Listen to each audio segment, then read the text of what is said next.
فاطمہ کے شوہر فرقان کو اچانک یاد آیا کہ اس کی جیب میں گھر کے تالے کی چابیاں تھیں، مگر تدفین کے بعد وہ غائب ہو چکی تھیں۔ فرقان کو خیال آیا کہ شاید چابیاں قبر میں گر گئی ہوں۔ وہ سخت پریشان ہو گیا کیونکہ وہ چابیاں ایک ٹھیکیدار کی تھیں جو بہت سخت مزاج تھا اور صبح انہیں ہر حال میں چاہتا تھا۔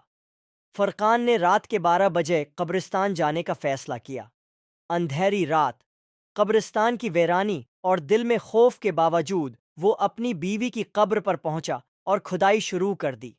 ابھی تھوڑی ہی کھدائی کی تھی کہ گورکن وہاں پہنچ گیا اور غصے سے پوچھنے لگا، کیا تم کوئی کفن چور ہو؟ فرقان نے جلدی سے اپنا چہرہ ٹارچ کی روشنی میں دکھایا تو گورکن اسے پہچان گیا اور حیرانی سے بولا، یہ تو وہی ہے جس کی بیوی کو آج دفن کیا گیا تھا۔ فرقان نے اسے حقیقت بتائی کہ وہ صرف اپنی چابیاں ڈھونڈنے آیا ہے۔ گورکن نے مدد کرنے کا فیصلہ کیا اور دونوں نے جلدی سے قبر کھودنی شروع کر دی۔ جب قبر پوری طرح کھل گئی تو جو منظر فرقان نے دیکھا اس نے اس کے ہوش اڑا دیے۔ فاطمہ کی میت کے ہونٹوں پر آگ جل رہی تھی اور وہ تڑپ رہی تھی۔ فرقان نے آگ بجھانے کی کوشش کی مگر وہ پھر بھڑک اٹھتی۔ اس کے ہونٹ سیاہ اور بڑے ہو چکے تھے، جیسے لٹک رہے ہوں، جبکہ باقی جسم سلامت تھا۔ گورکن بھی یہ منظر دیکھ کر کانپ اٹھا اور بولا، تمہاری بیوی کیسی عورت تھی جو اس کی قبر میں ایسا عذاب ہو رہا ہے؟ فرقان بے ہوش ہونے کو تھا۔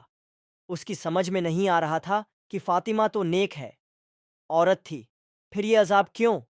وہ روتا ہوا گھر واپس آیا اور ساری رات بیوی کے لیے دعائیں کرتا رہا۔ فجر کے وقت اس کی ماں نے کہا، مسجد کے امام صاحب کو ساری بات بتاؤ، شاید وہ کوئی رہنمائی کریں۔ فرقان مسجد گیا اور امام صاحب کو سب کچھ تفصیل سے بتا دیا۔ امام صاحب چونک گئے اور کہنے لگے، مجھے فاطمہ کی ماں سے ملنا ہوگا۔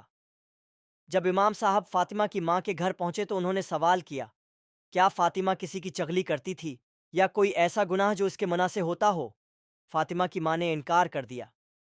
پھر امام صاحب نے پوچھا، کیا وہ کسی کی امانت میں خیانت کرتی تھی؟ مثلاً سلائی کے بچے ہوئے کپڑے، دھاگا یا کسی اور چیز کو بغیر اجازت اپنے پاس رکھتی تھی؟ فاطمہ کی ماں نے جواب دیا، نہیں، وہ سب کچھ واپس کر دیتی تھی۔ مگر پھر اچانک فاطمہ کی ماں کو ایک بات یاد آئی۔ وہ بولی، ہاں، اسے کینچی کا استعمال کم پسند تھا۔ وہ سلائی کے دوران دھاگا اکثر اپنے دانتوں سے کاٹتی تھی اور اس کا ریشہ کبھی اس کے ہونٹوں پر رہ جاتا تھا جسے وہ چبا کر پھینک دیتی تھی۔ میں نے اسے کئی بار سمجھایا کہ یہ عادت اچھی نہیں، مگر وہ ہمیشہ یہی کرتی تھی۔ یہ سنتے ہی امام صاحب نے کہا، تو پھر ہو سکتا ہے کہ یہی معمولی عادت اس کے لیے عذاب بن گئی ہو۔ اس نے جس دھاگے کو اپنے منہ میں لیا وہ اصل میں کسی اور کا حق تھا۔ سلائی کا دھاگا، کپڑا، ہر چیز گاہک کی امانت ہوتی ہے، اور اگر کسی نے انجانے میں بھی اس کا غلط استعمال کیا ہو تو اس پر بازپرس ہو سکتی ہے۔ تم سب کو چاہیے کہ جن لوگوں کے کپڑے وہ سیتی تھی ان سے جا کر معافی مانگو تاکہ وہ فاطمہ کو معاف کر دیں۔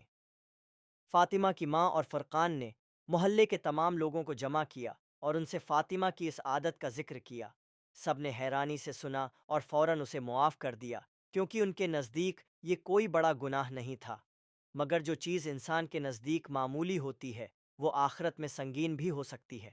اسی رات فاطمہ کی ماں نے فرقان سے کہا، اب دوبارہ قبر کھودو اور دیکھو کہ کیا اس کا عذاب ختم ہو گیا۔ فرقان گورکن کے پاس گیا اور دونوں نے دوبارہ قبر کھولی۔ اس بار منظر حیران کن تھا۔ فاطمہ کی میت مکمل طور پر سلامت تھی، اس کے ہونٹ بالکل ٹھیک تھے اور قبر سے خوشبو آ رہی تھی۔ فرقان کو اپنی چابیاں بھی وہیں مل گئیں۔ اس نے چابیاں اٹھائیں، قبر کو دوبارہ بند کیا اور گھر واپس آ گیا۔ اس نے سارا ماجرا اپنی ساس کو سنایا تو وہ سجدے میں گر گئی اور اللہ کا شکر ادا کرنے لگی۔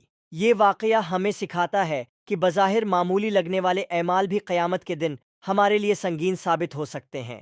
ہمیں ہر چھوٹے بڑے عمل میں احتیاط کرنی چاہیے اور ہر امانت کو اس کے اصل حقدار کو لوٹانا چاہیے۔